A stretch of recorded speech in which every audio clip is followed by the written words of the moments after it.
Namaskar. What's happening in Bangladesh and also what's happening in Ukraine? These are the two topics we're going to be talking about. First, Bangladesh, some breaking events. And to talk all about this, let's have Utsav C. He's joining us now. Utsav ji, namaskar and welcome to PGurus channel. How are you? Namaste and happy to be back, Sree. Thank you so much. We've got a new format, viewers, and we would appreciate it very much if we can comment on the portrait mode that we are bringing it to you. We believe that its resolution is breathtaking. But just it's my belief. I'm always an optimist. So let us know how you feel the portrait mode pictures are. So Utsav, I'm going to come to you in just a moment about what's happening in Ukraine. But in Bangladesh in general, there has been trouble brewing for a while now. Today, Hasina made a statement that seems to have really set the cat among the pigeons, and a lot of churn going on from there. Viewers, we have some breaking news that we are trying to confirm, and I don't have it confirmed yet, but the breaking news I'll tell in just a moment. I want opening statement from Utsav on what he sees happening in Bangladesh and what he sees happening in Ukraine. Then I'll come to the main story. Over to you. Well, thank you, Sree, for inviting me. There is a lot of churn happening in Bangladesh, and as you may be seeing in the news, there is violence on the streets. There are students that are coming out, and this was expected along the lines of what we could have predicted before, because there are two things that are very important for our audiences to understand and for people across the world to understand. The current interim regime in Bangladesh that came to power unelected last year has not done a good job. It came with a lot of promise, as always happens. It claimed to have brought a quote-unquote revolution, color revolution, if I can call it that way. But it did not deliver as expected, because everybody knew, at least people like us knew, that it didn't have anything to deliver. It was essentially a pathway for the radical Islamists to gain power. And so now what you see after a year is that people are getting upset. People are getting frustrated. The Bangladeshis are not better off now than they were 1.5 years ago or 1 year ago. All the promises that were made are not being fulfilled. Only the Islamists are getting what they want, and they are not yet. They are not happy because they're not getting everything they want. So there is people. There are people out there who are very, very unhappy. There are protests in the street because, according to the radicalization and the Islamization of the country, music teaching was banned from schools, and so students came out and started protesting. Under all these circumstances, it is easy to see that Yunus is under tremendous amount of pressure. His backers in the radical Islamist circles, especially the Jamaat-e-Islami, may be having second thoughts about backing him, and may even explore the idea of grabbing power. At the same time, Sheikh Hasina, who is the legitimately elected leader of the country still, because there was never an election that was done in Bangladesh after removing her from power, she has a voice now, and more people are realizing that what was done last year in August may not have been the best idea. And when I'm saying more and more people, it's the people of Bangladesh who are realizing. We always knew this, but on the ground, people are realizing this more. Thank you so much. And let's talk about Russia, Ukraine for a second. And then I want to give the breaking news. I have everything loaded to go, viewers. See, there are a couple of hints that are coming now. Is the NATO getting ready to dump Zelensky like a hot potato? Because a couple of scandals have come. And in return, will they also dump Ursula? Over to you. So that's a very important observation that you made. So what is happening is, and I'm going to discuss this further in my site report on the map that usually I've been doing, and you will see why this is happening. But the latest news is that there is investigation that is heating up. It was actually started a couple of months ago, but it is now beginning to heat up against the inner circle of Zelensky and Zelensky himself to some degree. But his inner circle is getting under the eye. And this is happening because of two things. NATO is not happy with Zelensky. NATO is not happy with his inner circles. There was always corruption in Ukraine. It's been going on since time immemorial. Since 2014, at least, there has been a good record of a lot of corruption in Ukraine.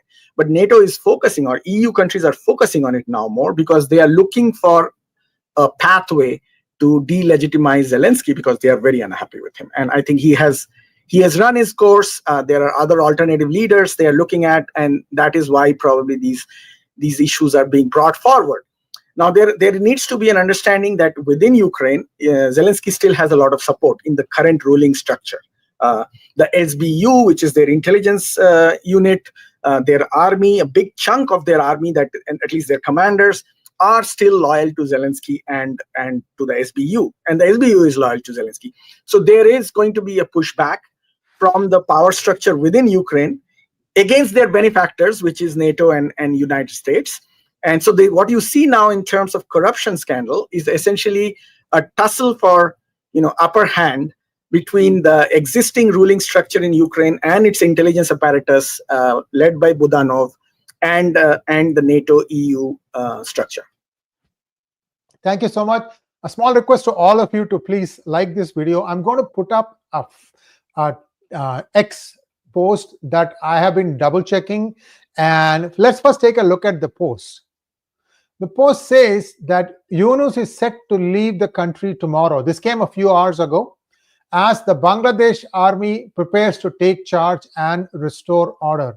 There have been riots all day today following the speech of Sheikh Hasina, but that was not the first one. There were other speeches also, I think also from the BNP leaders. So there has been something going on, and the story is that army will temporarily take over. On the 20th of November, a caretaker government will be formed, and there will be a way for neutral elections to take place very, very shortly. This is basically what this particular tweet says. Now, I have been trying to confirm this, and this is where I've been waiting. What we are going to do is, I have some feelers out there, and we will know for sure. How do you know for sure? Well, last time, remember viewers, I had told you that Yunus had 2 planes waiting, one to go to Dubai, one to go to Singapore. These were spotted on the tarmac. So we're trying to see if we can get something of that indication this time also. And if we get that, then we will confirm it. But the bigger story today is what is happening in Ukraine, because Utsav has an update on that, and in our opinion, Utsav's and my opinion, this has a direct bearing on the US-India free trade agreement. And how that affects it, I'll come to that in just a moment. In fact, Utsav might touch upon it also. Let's first take a look at what is happening on the ground in Ukraine. Over to you, Utsav. Yes, thank you so much for sharing the screen. Let me try to see how I can look at this. And this time, I'm going to try my best to move the map myself and see how we can do. Hopefully, the viewers will be satisfied. So do you guys all see the map? Yes, yes, yes. All good. So I'm going to start. So this is the larger conflict zone from the top to bottom. Obviously, you see the blue areas that used to be under Russian control was taken back by Ukraine in 2022. The red and the orange are areas, all these dots are areas that Russia has henceforth recaptured. This is the Kursk region where they had done a massive operation to recapture.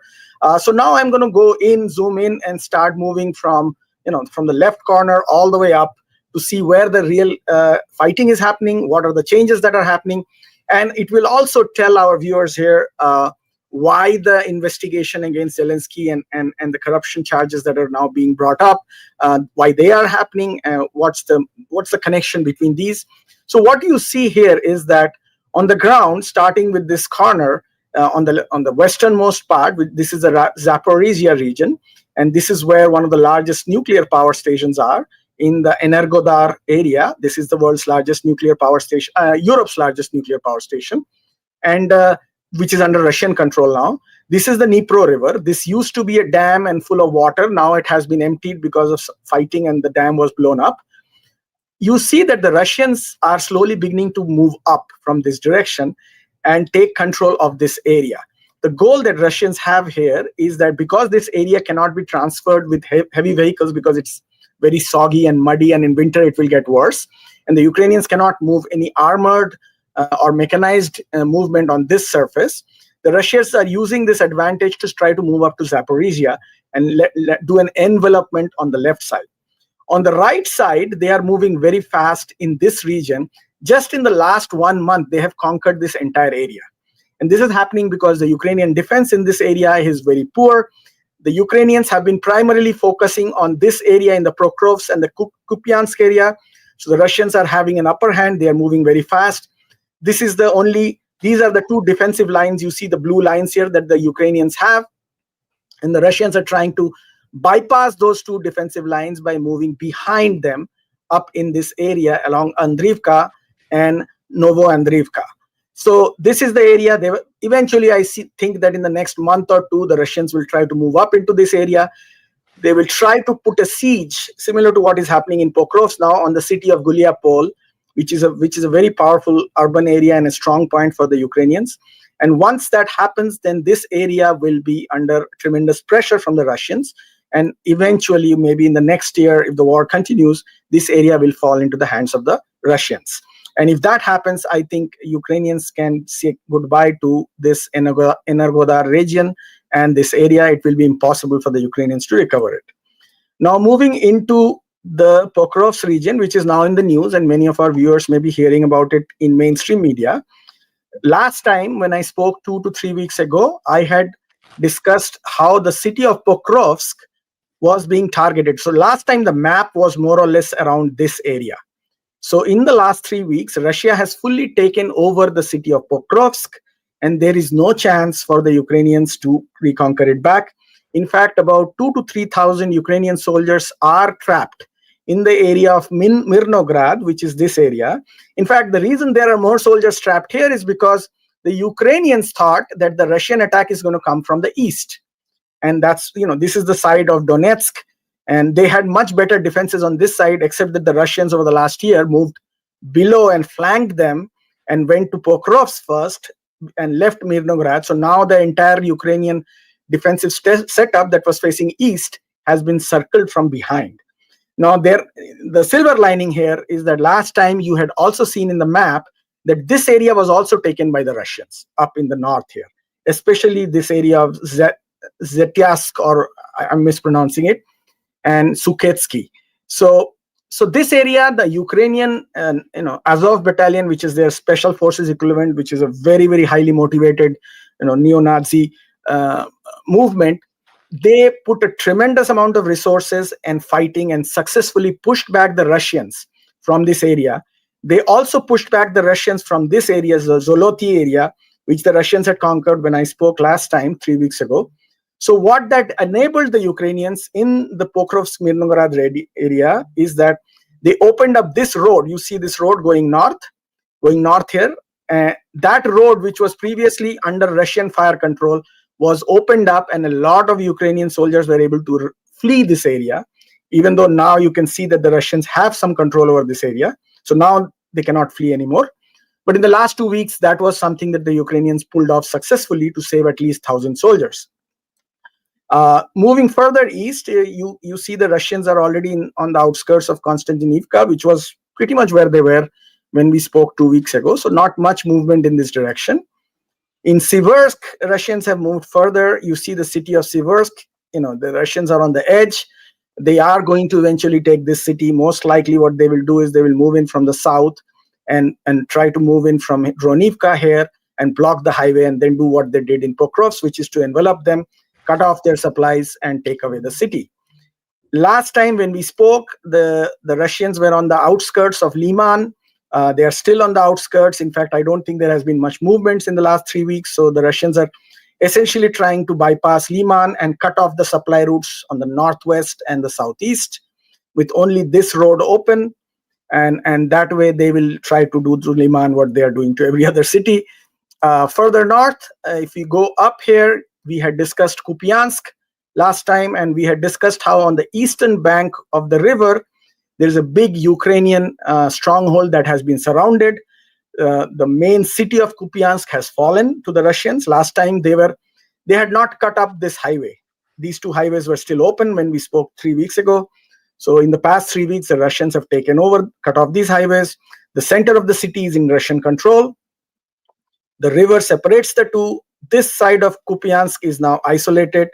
This road, this highway, which can also move trucks and mechanized vehicles, has also been cut from both sides. So the Ukrainians will have to figure out a way how to get out of this. I believe there will be probably 2,000 to 3,000 Ukrainian soldiers trapped here. Russians are also going to have to pay a price for it, because what the Ukrainians are doing is that they are trying to attack the Russians from the west, and they are trying to cut off the Russian supply lines in this area. As you can see, they have managed to cut off one road, which is Route 79. So it's a back and forth game, but as you can see, the upper hand is absolutely with the Russians. They are squeezing the Ukrainians, and the biggest challenge that the Ukrainians face now is that they do not have human resources. They're running out of soldiers. The number of deaths that the Ukrainians are having, or the number of injuries that they are having, is, in my opinion, 3 times or so more than what the Russians are having, even though the Russians are the attacking force. So it should have been the other way around. So we don't know exactly how this will pan out, but things are really, really dire for the Ukrainians. Similarly, there's a new change here. This city of Vovchansk, which the Russians actually first attacked last year, more than a year ago. And now they have taken over this city. So they are creating a buffer zone towards Kharkiv further down here. This is the Kharkiv region. So the Russians are trying to create a buffer zone here to protect the city of Belgorod, where Ukrainians have done a lot of special operations and targeted the city. Similarly, in this area in the north near Kursk, the Russians have created a buffer zone.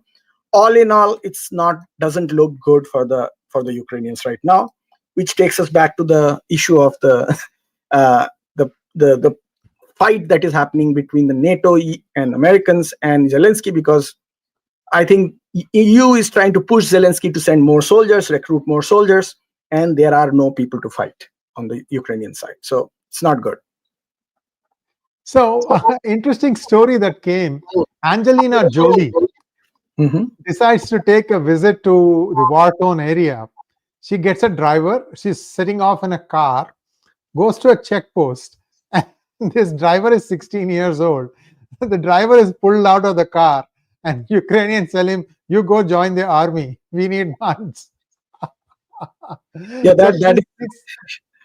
that is a true story. Unfortunately, that is what happened. And what is interesting here is that, see, it is these kinds of incidents that show the desperation on the side of the Ukrainians, and it doesn't look well on the side of NATO and US, because what essentially it tells the world is that no matter how many weapons you give, no matter how good those weapons are, which obviously our American weapons are really good quality, at the end of the day, where the rubber meets the road, it is manpower, infantry, and battle tactics that can make the difference. And it is becoming more and more clear that the Russians have a good amount of upper hand on that aspect.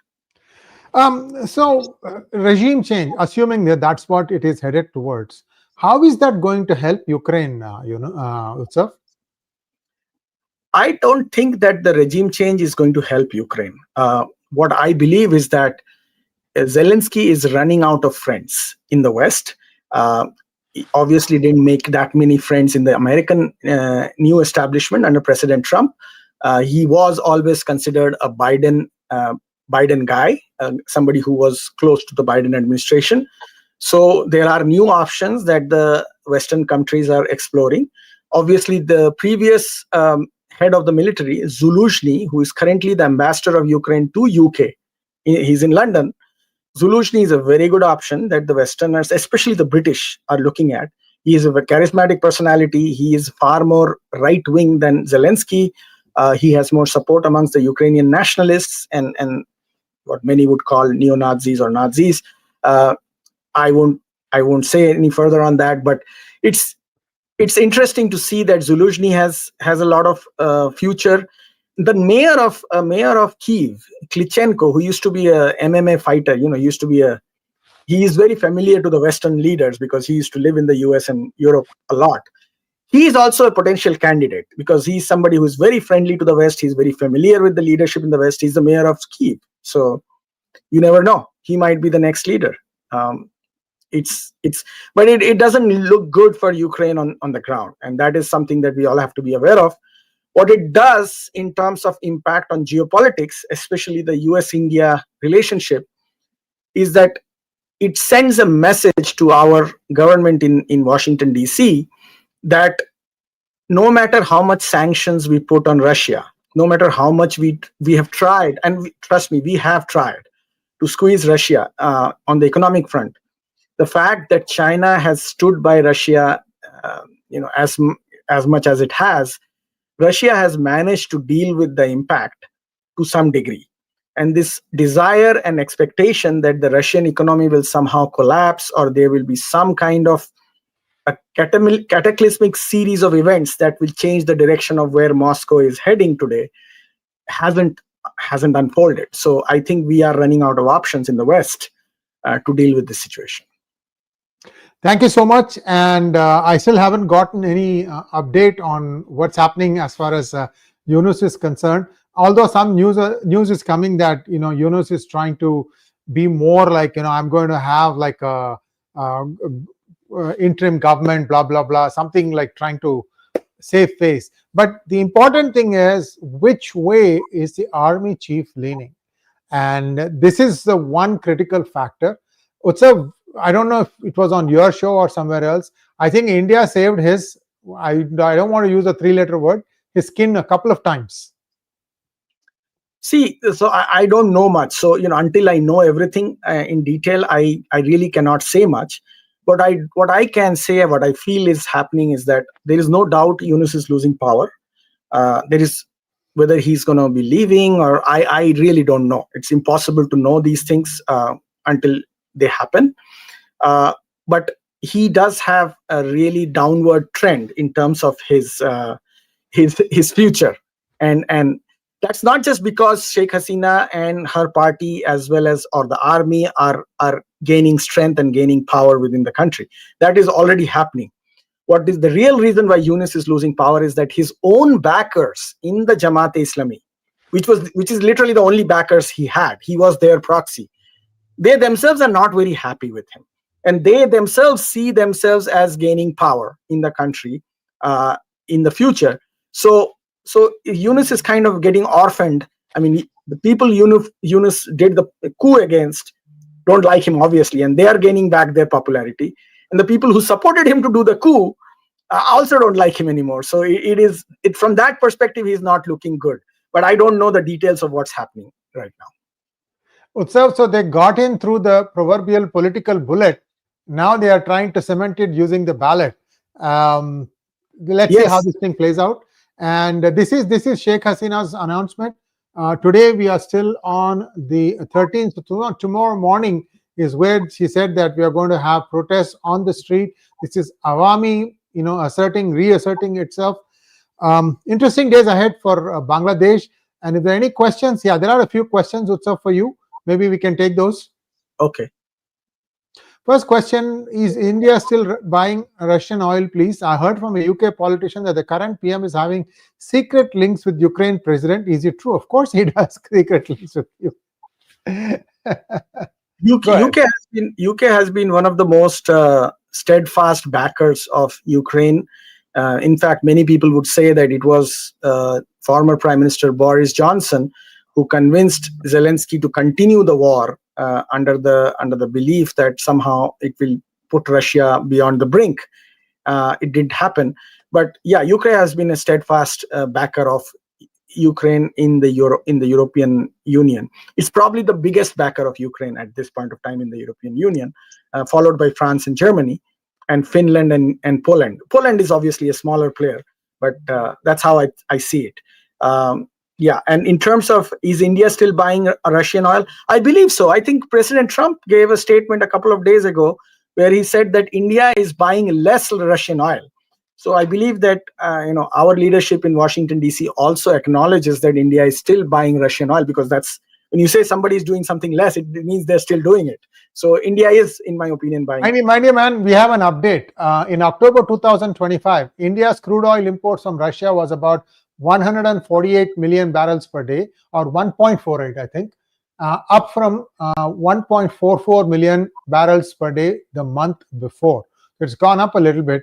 According to one monthly analysis, India remained Russia's second largest buyer of fossil fuels in October 2025, with crude oil accounting for 81% of the value of its Russian fossil fuel imports. I don't understand that, but you get the idea. India is continuing to buy from Russia about the same numbers, same quantities. Next one, please.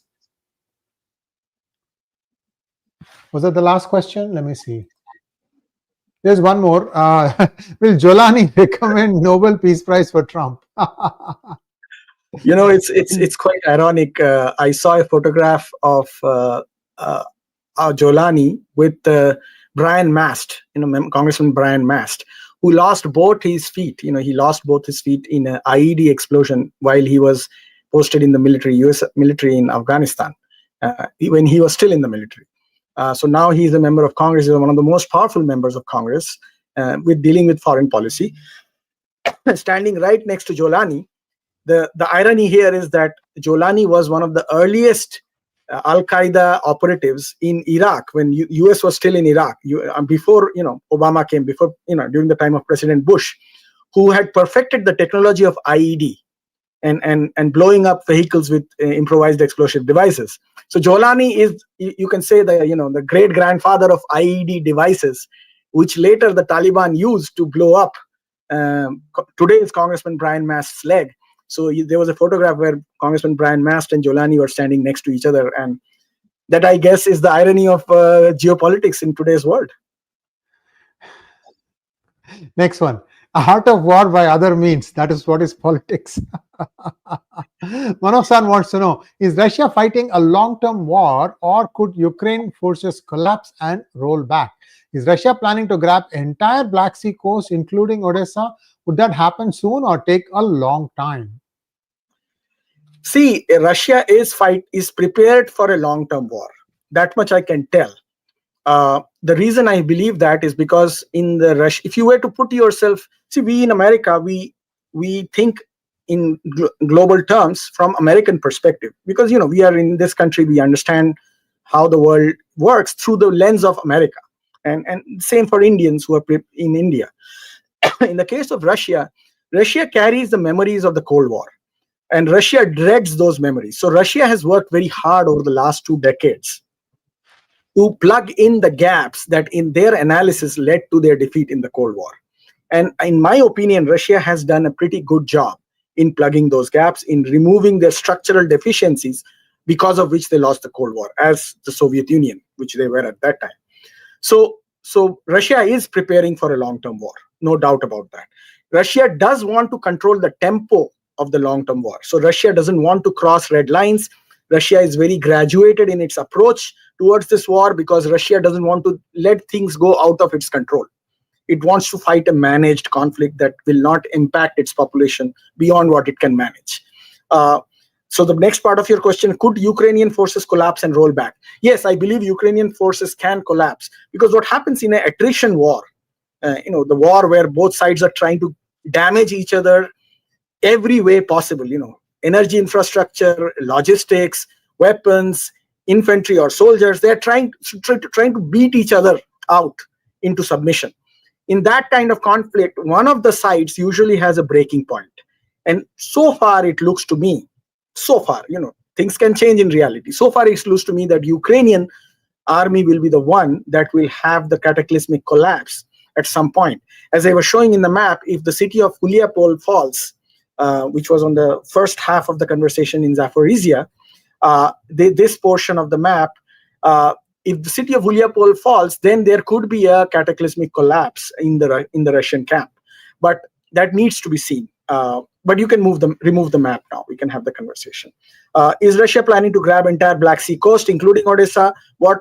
Would that happen soon or take long?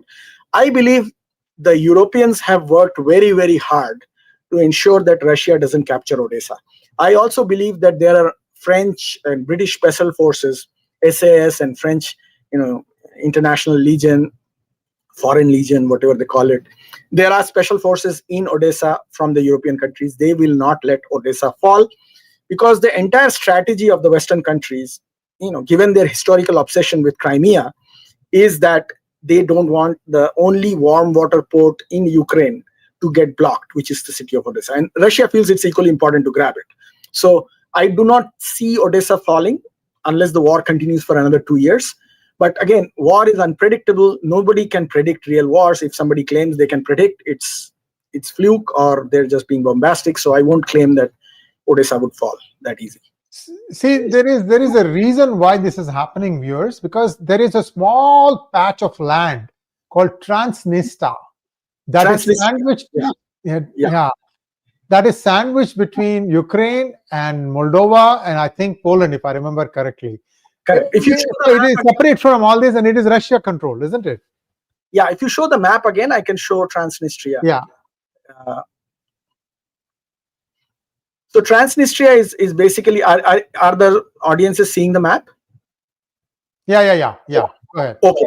So this is the border of Romania. This is Chisinau, which is Romanian land, and this is Ukraine. This is Odessa. So you can see that the Russians are already on the mouth of Odessa and can actually see ships, both through radar and in some cases drones. They can literally observe the port of Odessa.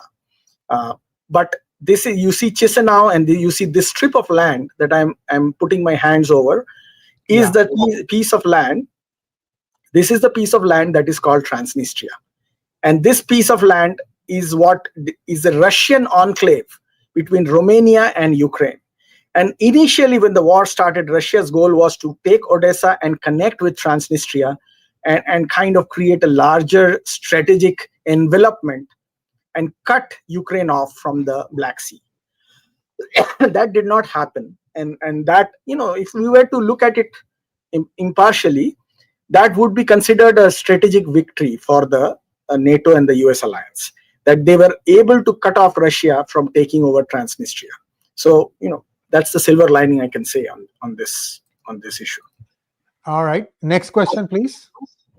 Ameya Rupal, will India really stop buying Russia's oil? Should we buy it because it indirectly helps China, which helps Pakistan? What should be our strategy?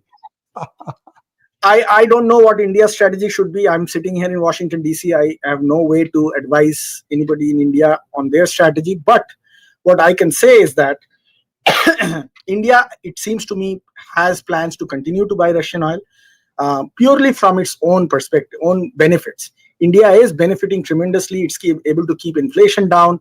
In fact, some states, it's deflationary economy in India. And so India has been able to control prices primarily because of its ability to have cheap Russian oil. I don't think India is going to change that. It may go up and down depending on the trade negotiations with other partners. I don't think India will stop. About indirectly helping China, which helps Pakistan, I think China has good relations with Pakistan. America has good relations with Pakistan. India is caught between the devil and the deep sea. India has to figure out its own strengths and work on its weaknesses. Thank you so much. Next question, please. How is Russia benefiting from all this? So, see, for Russia, it's a civilizational view on these things. Russia sees Ukraine as India would see, Pakistan occupied Jammu and Kashmir.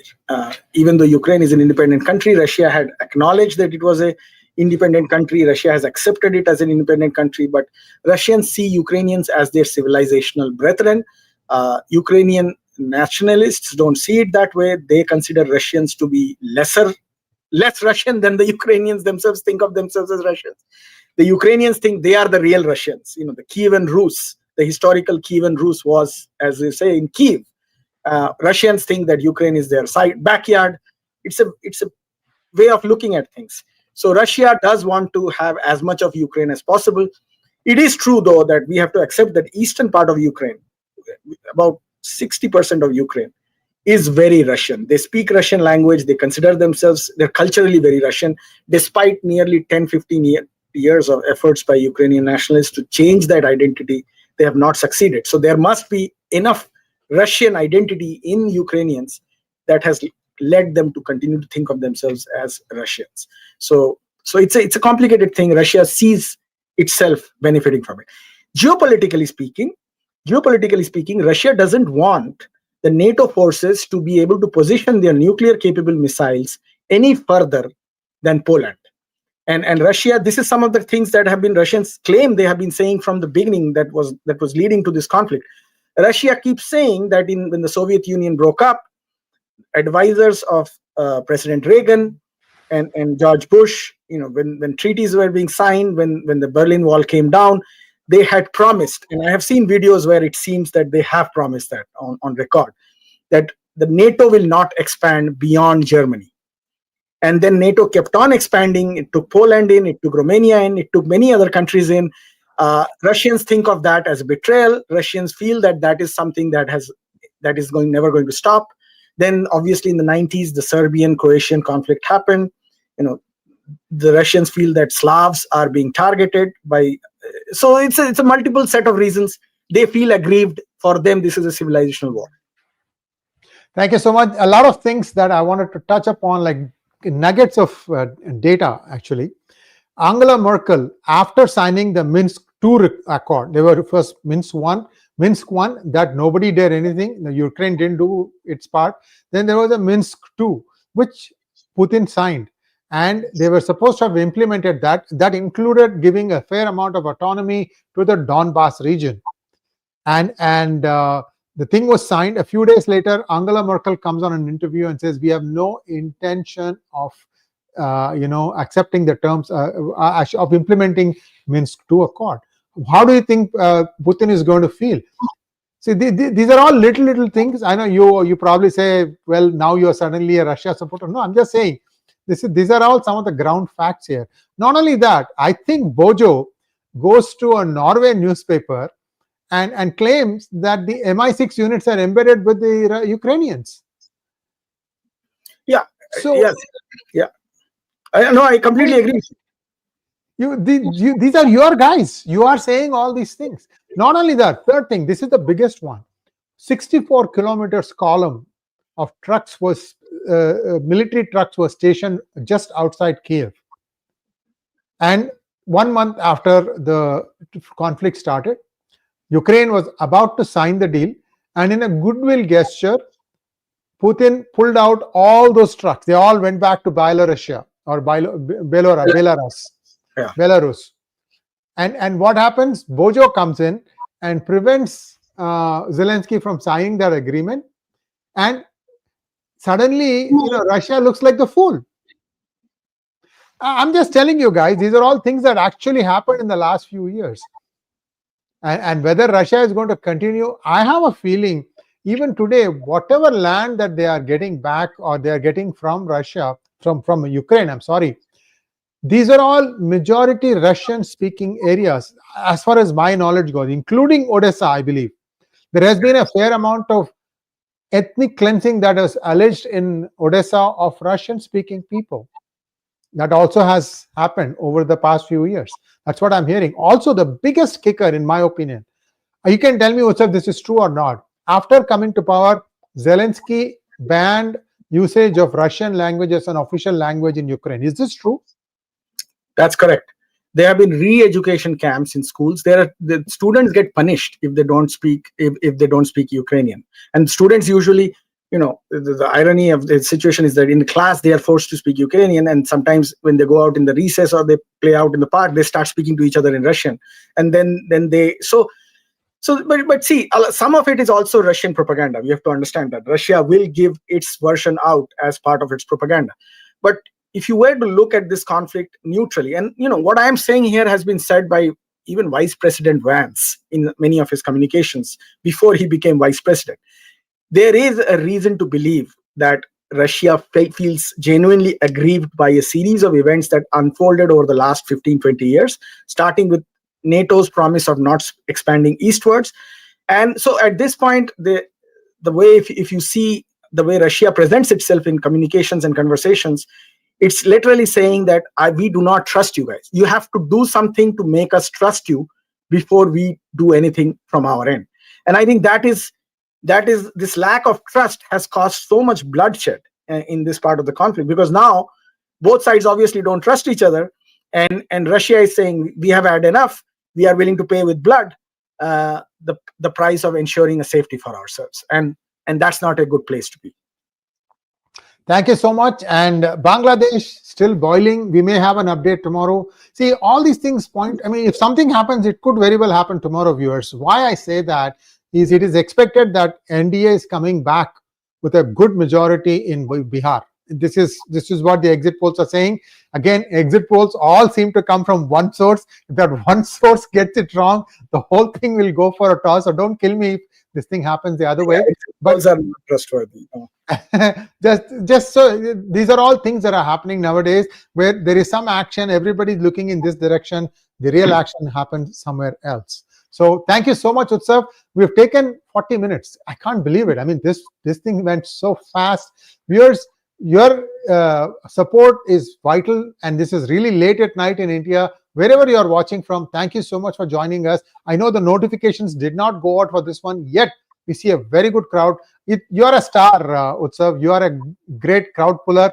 Thank you so much. And we'll be revisiting this in a couple of weeks' time as things unfold in Ukraine. Thanks once again. Namaskar. Namaste, everybody.